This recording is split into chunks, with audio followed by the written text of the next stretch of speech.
answer. But besides that, I should also inquire myself whether my actions will be pleasing to the Lord or it will be displeasing.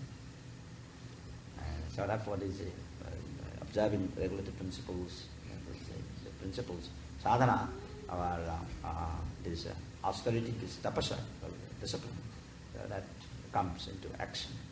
I should always ask myself whether my service, my activity will be pleasing to the Lord or to my spiritual master or not. So in this way, one will have an answer. So the answer is coming internally, or maybe through the medium of other of my well wishes. That, oh, please do this, that, please do this and that. So in this way, you always get the answer to questions, to one's own internal questions. So in this way, we make progress in my activity in Krishna consciousness, and then that way when steady. Because otherwise, our minds are very flickering. Otherwise, so many temptations are coming. Mind is dragging, go there, go to Hawaii, go to Bali, go to different directions. And so then I should ask whether my going there is going to be pleasing to my Guru Maharaj or to the Lord, what type of service I'm going to do there. If it's going to be pleasing, if it is recommended by those agents, servants, then I should do it. But if it's not, then I should restrain myself. I should control myself. And that is done by intelligence. Intelligence. So this is the Buddhi Yoga. So this Buddhi Yoga, this intelligence, is not able to direct the mind properly, then that's the problem for that particular jivatma. So in this way, if you take shelter of advanced devotees or a spiritual master, and so in this way, when I have difficulty, then I take instructions, take the directions, so that my actions should be properly conducted.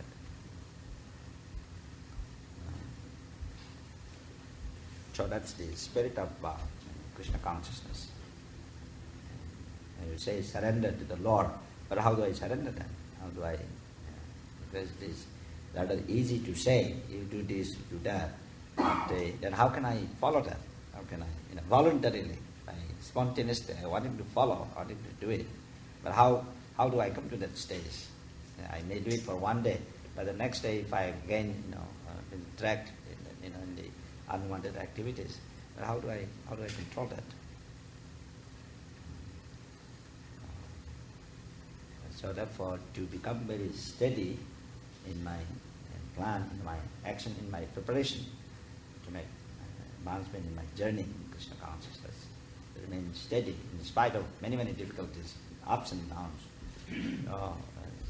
To prepare that is the key to success, key to complete my journey.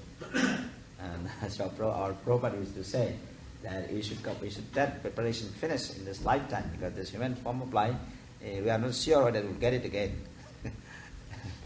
So, but now you know that you got this human form of life, so Mr. said you complete it in this lifetime. In this very lifetime, you prepare, you make enough preparation, so that as soon as you leave this body, and you are properly reaching your destination.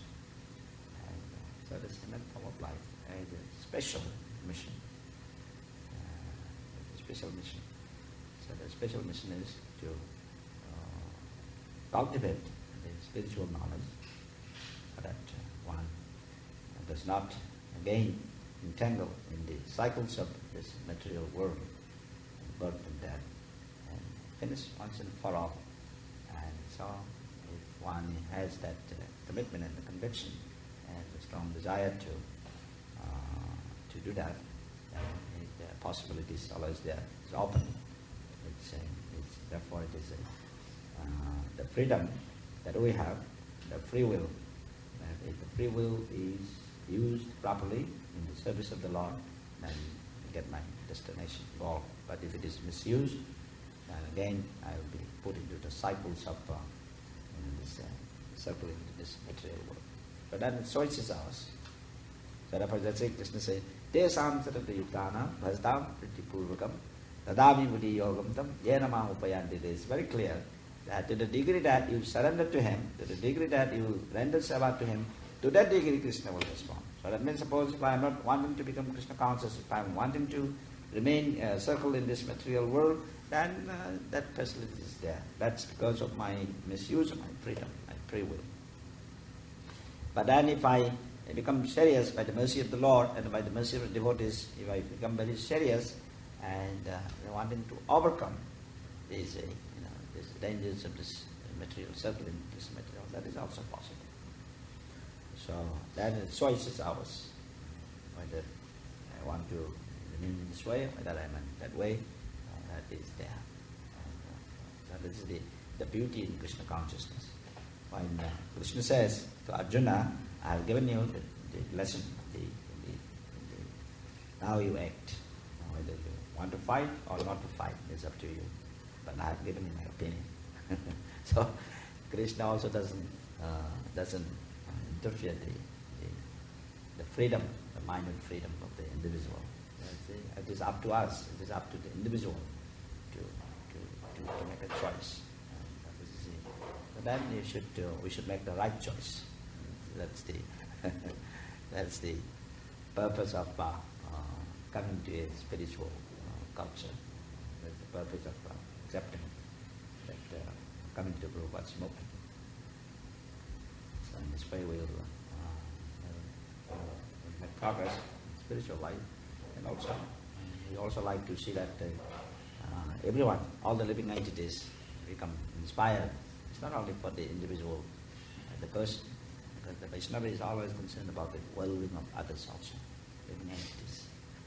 So in this way, the Vaishnava is always much happier when the others, he is not so much concerned about himself, but he is much more happier when he sees that other living entities are free from difficulties. So in this way, that's like Narada Muni, he goes from planet to planet, always singing and reminding the living entities that to become Krishna conscious. And he doesn't care. He doesn't whether somebody chastises him, but he only requests that please develop Krishna consciousness and be happy. So like that.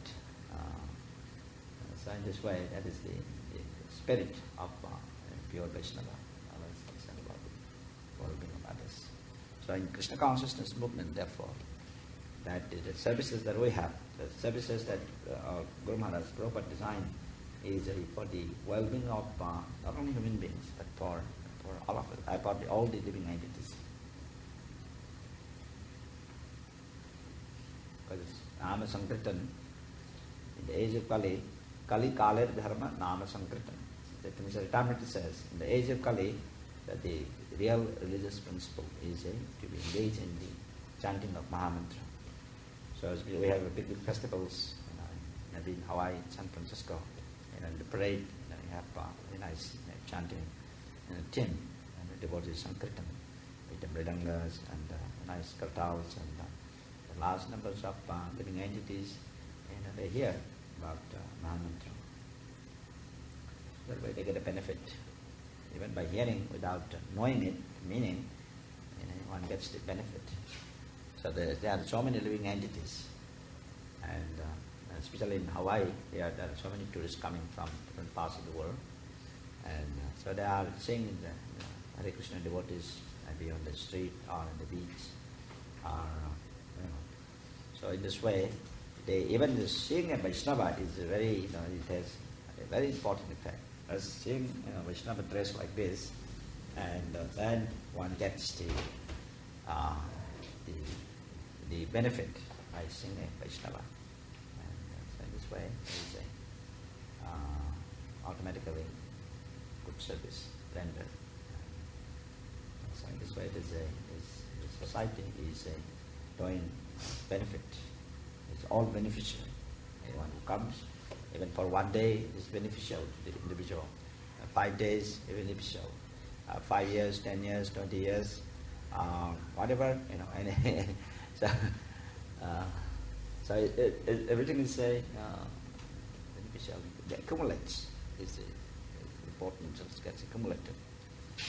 Some people it's come for a short time, and because of other circumstances, they have to go away. But even then, they're all benefited. Because in the next life, and accumulate. And from the point that you left, we left. And from that point, we start again. Krishna consciousness. So it is never lost. But if you can remain steady, that is better. Not getting entangled again in this material world. So that's the spirit of Krishna consciousness. I will end here. Anybody has any questions? Yeah. What happened because Krishna consciousness is an eternal path? Because Krishna consciousness is an eternal path, and there's no loss or demolition, and any advancement is always a spiritual bank account, right? And what happens if somebody's not ready to fully surrender themselves? What if somebody can't because material desires become steady and give their all in all? What advice do you have? Sure, that's fine. Krishna consciousness is not an easy path. Yeah. Not everybody can fully dedicate themselves 100%, 24 hours a day, 365 days a year for the rest of their life. Yeah. What advice do you have? Yeah, that's so. The instruction from this sloka, what we get is that. So this is therefore it is a question of using my freedom, my free will.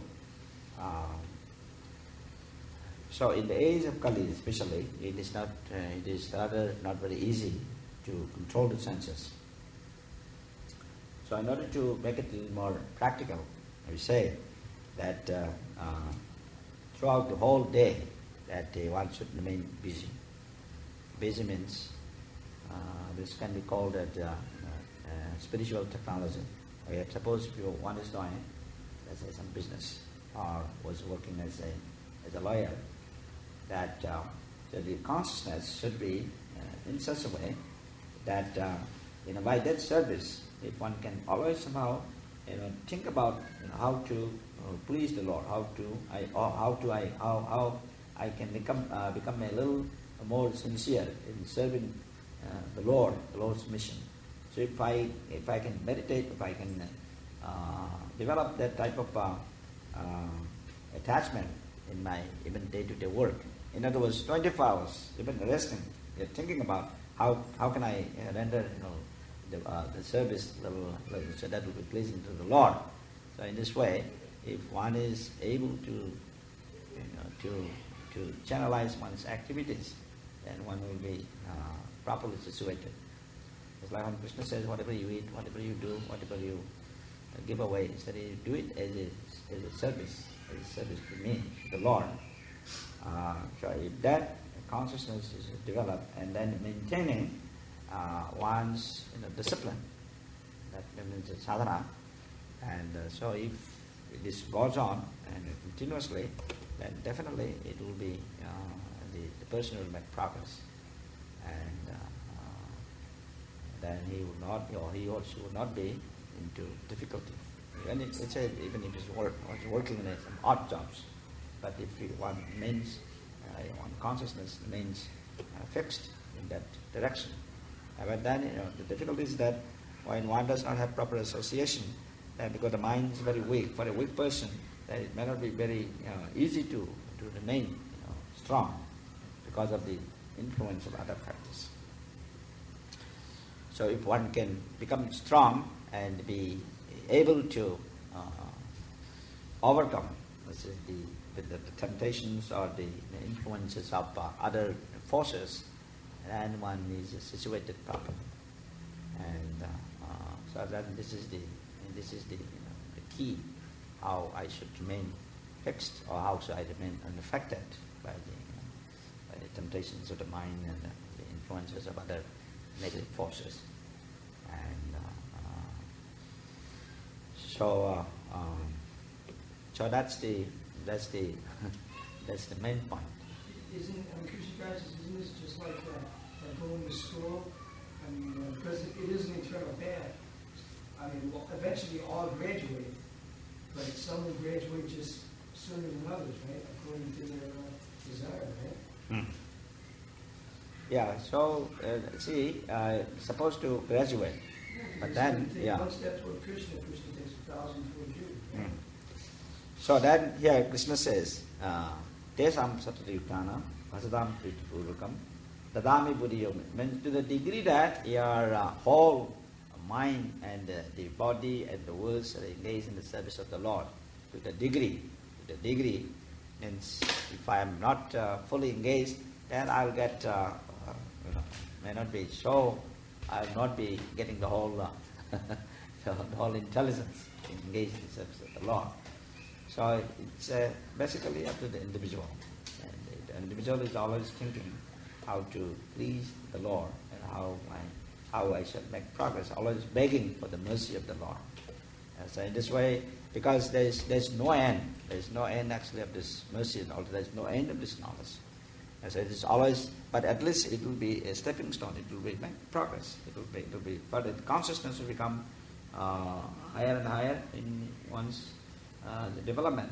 So in this way, one gets more and more inspired, and one also gets more and more enthusiastic. In actually, these are the symptoms that one is making. One can see that whether I'm wanting it to do service or not. That way, there will be some internal feeling whether I'm enthusiastic or whether I'm. So that actually that is a certain symptoms that come in when we are preparing. That if I become, let's say, I'm feeling that in spite of certain difficulties, still internally, say suppose I feel that enthusiastic, then at least see that at least like Krishna consciousness is making at least some headway. Yeah. I feel sometimes that there is or maybe how I feel is that there is a duty, also a duty as a mother, as a wife, and that plane, and also a spiritual duty to Krishna. There's two things that sometimes, sometimes every day, I try to balance it. There is a lot of frustrations that come between those two, because you can't completely give up your material endeavors because of responsibilities of family and the responsibility of just a family, that you become a grihastha and you have certain duties towards those children, materially and spiritually as well.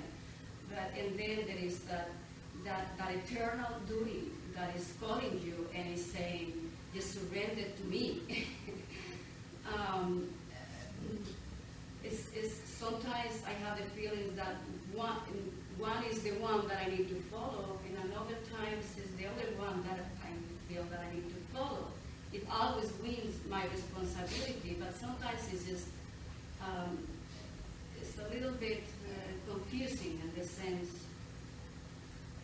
But if you are acting in Krishna consciousness, there is no conflict. Say you have a duty, let's say, to take care of the child, and that is also the part of Krishna consciousness. If you are thinking the child is also a servant of the Lord, and so then as a mother, it is also my duty to make sure that the child is becoming Krishna conscious. I should pray for the mercy of the Lord that the child becomes a sincere servant, a sincere devotee. But then you are doing your duty because the child is not capable of doing certain. So you are helping your heart in order to become Krishna conscious. So in this way, you are at the same time. So this is not separate from doing the Krishna conscious service. It is a part of it. So this is called dovetailing. Dovetailing is one service in Krishna consciousness. So that when children are born in the family of devotees, and so that is a great blessing.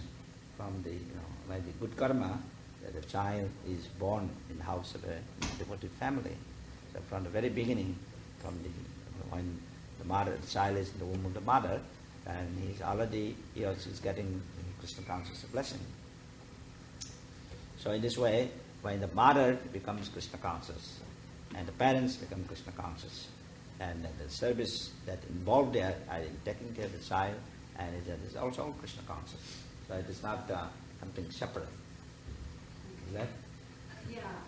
The thing is that it goes a little bit farther into society as well. And in Kali Yuga, again, machines and all that, the women also have jobs.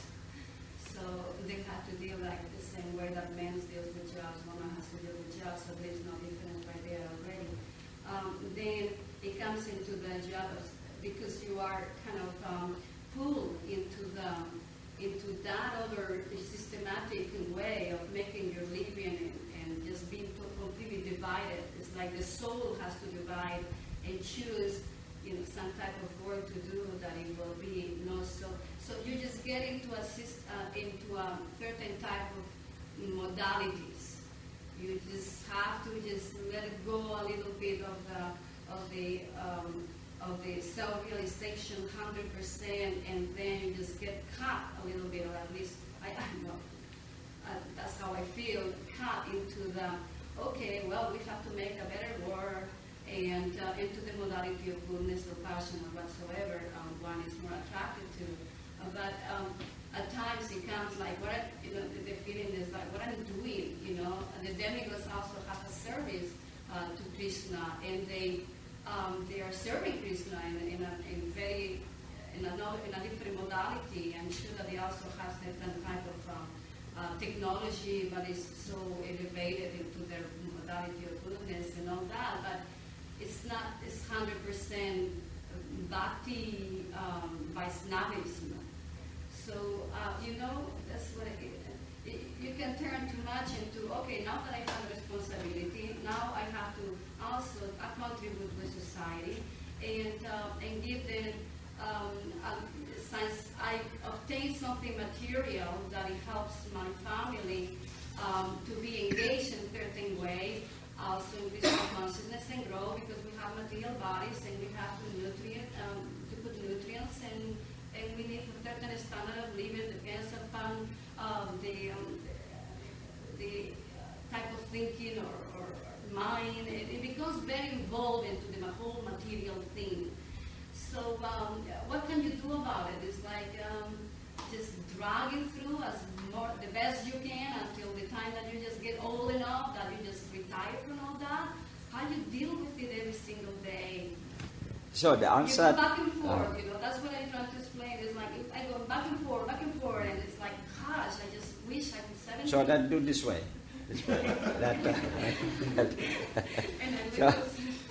So in the teachings by Kapila to Mother Devahuti, he describes about how to engage in devotional service. There in the Srimad Bhagavatam, in the third canto, that the Kapila says that Jnana Vairagya Yuktena Bhakti Yuktena Satpana Paripasati Udasitam Pakritim Sahato Jasam. Jnana Vairagya Yuktena Bhakti Yuktena Satpana. So actually, ultimately, our devotional service will come to this point, that one must have knowledge.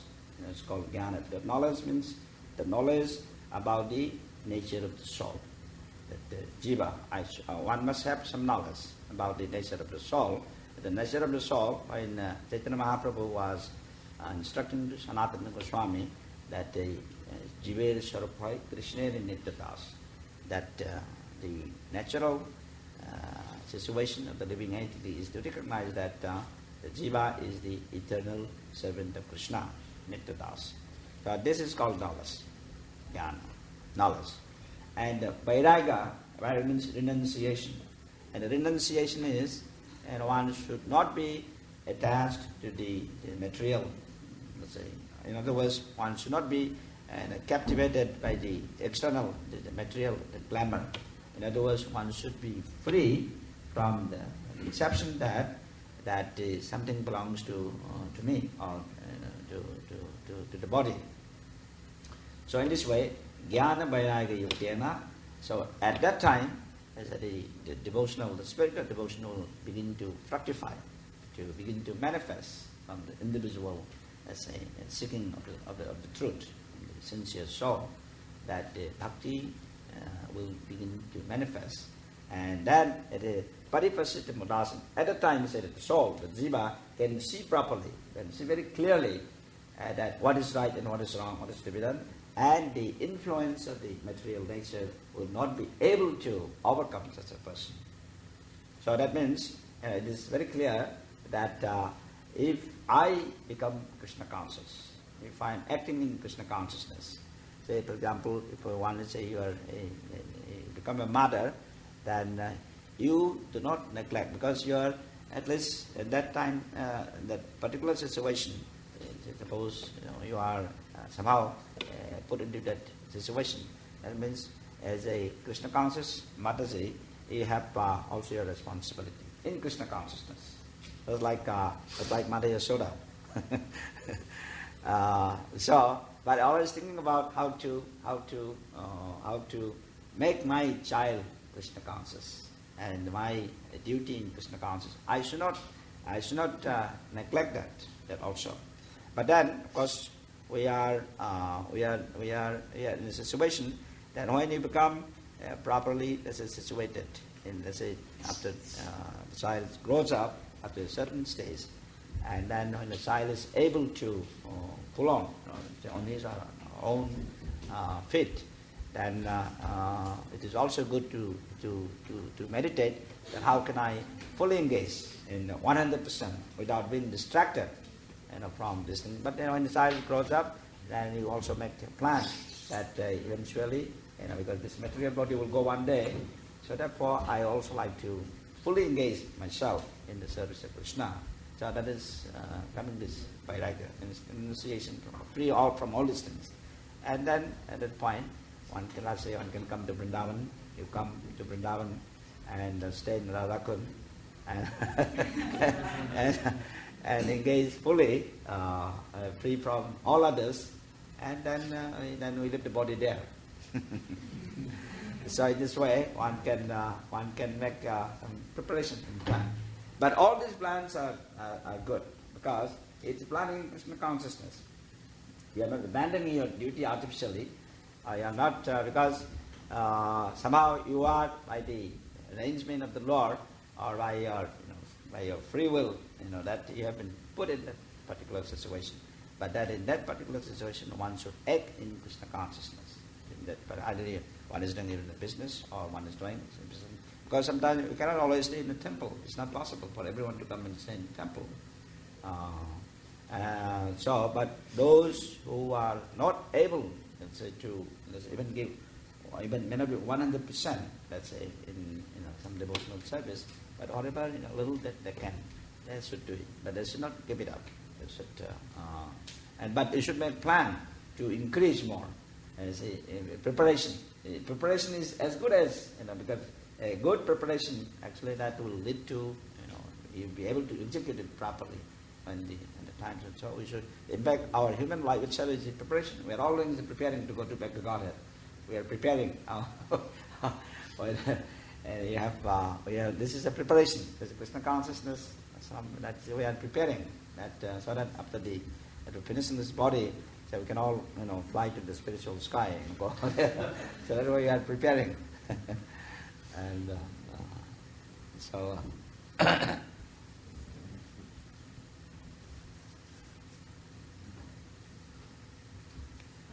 other points? This is kind of a technological. We were saying about the Kali Yuga and having the machines and all that. Going back, demigods and heavenly planets, they do also have a technology, even the components of the elements that are compound, or they're composing those. That technology is of a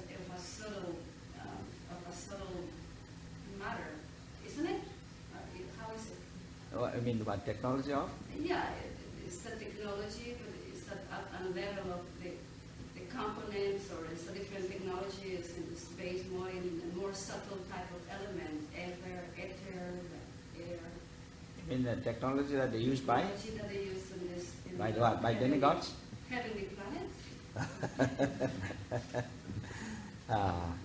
Yeah, I mean there are many things which are beyond our, you can say, our comprehension.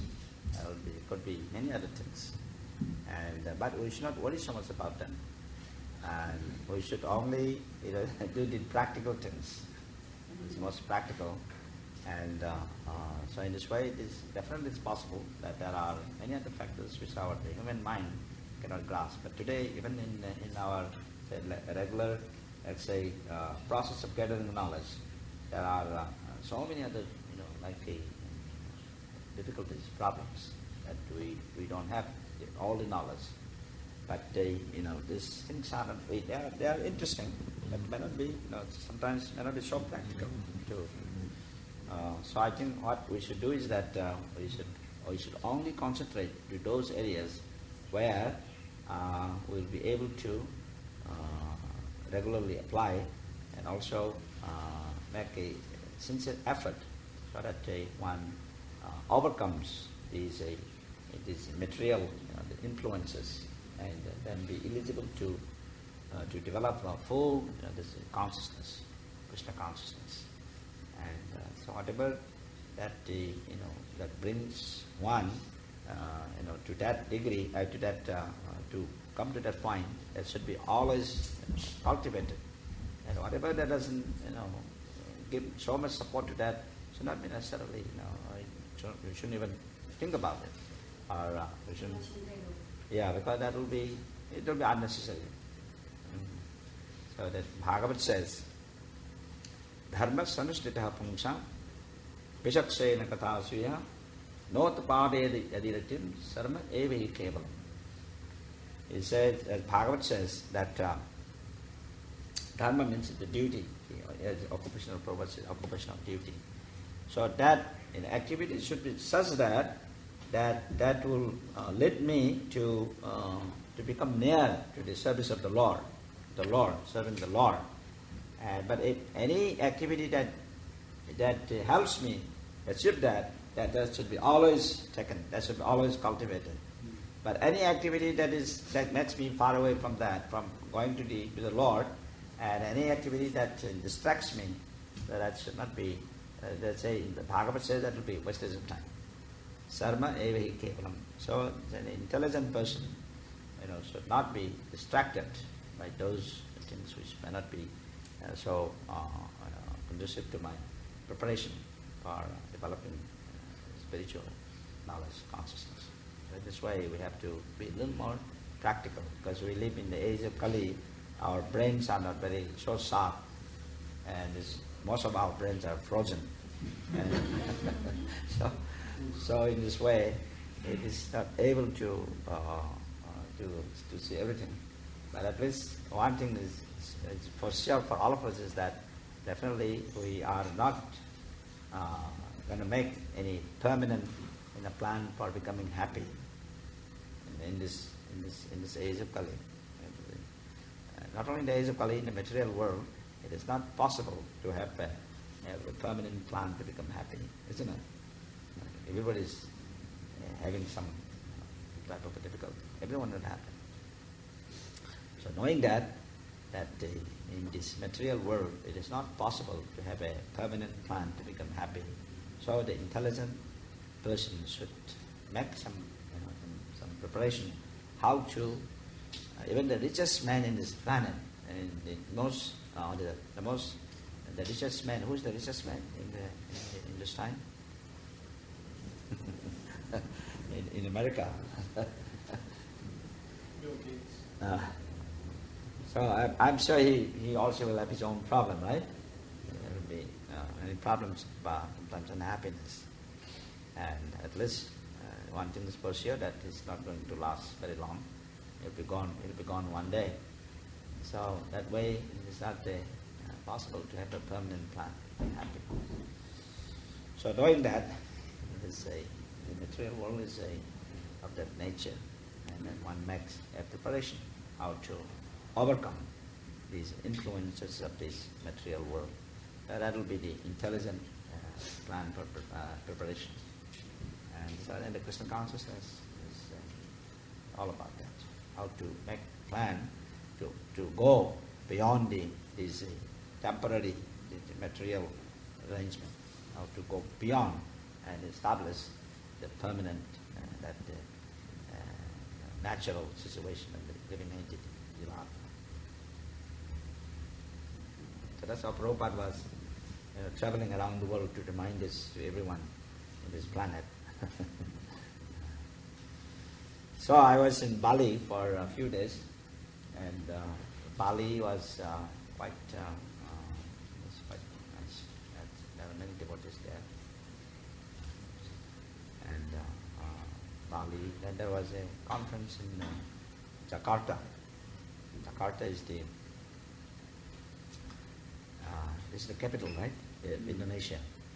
And they have a university called University of Indonesia University. So that's in Jakarta. That's near Jakarta. And but there were scholars came for a little discussion for 2 days on science and the religion. They are all Muslims. Islam, Indonesia is primarily Islamic Muslims. There are 200 million people there, and almost about 95% are Muslims. And in Java, Yeah, but most of the Jakarta, the Indonesia, except Bali. Bali is about 90%. Bali, they say Hindu, 90%. But there are only 3 million people in Bali. But the whole Indonesia is 200 million, and Bali 3 million. That is a small section. And in that, they say there are 90% are Hindu-oriented. Quite nice in Bali. The devotees are very simple. In Bali, I saw that everything in the city looks like a village also, and it also looks like a town.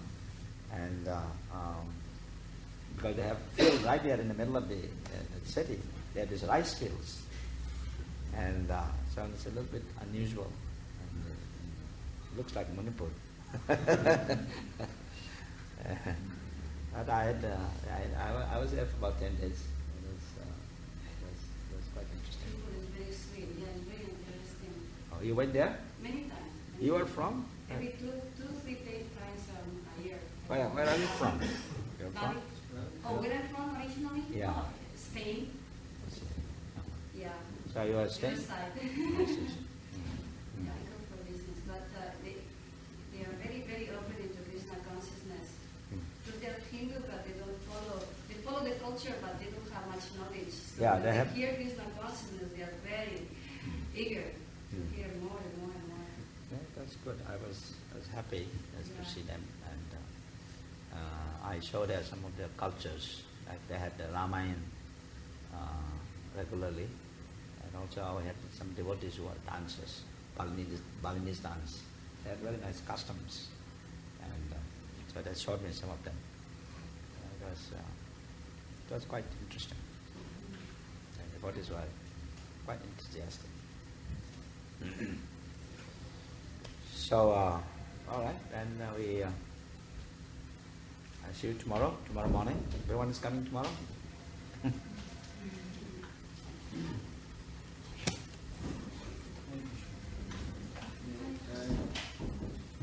Jai Srila Prabhupada ki. Jai New Navadip Dham ki.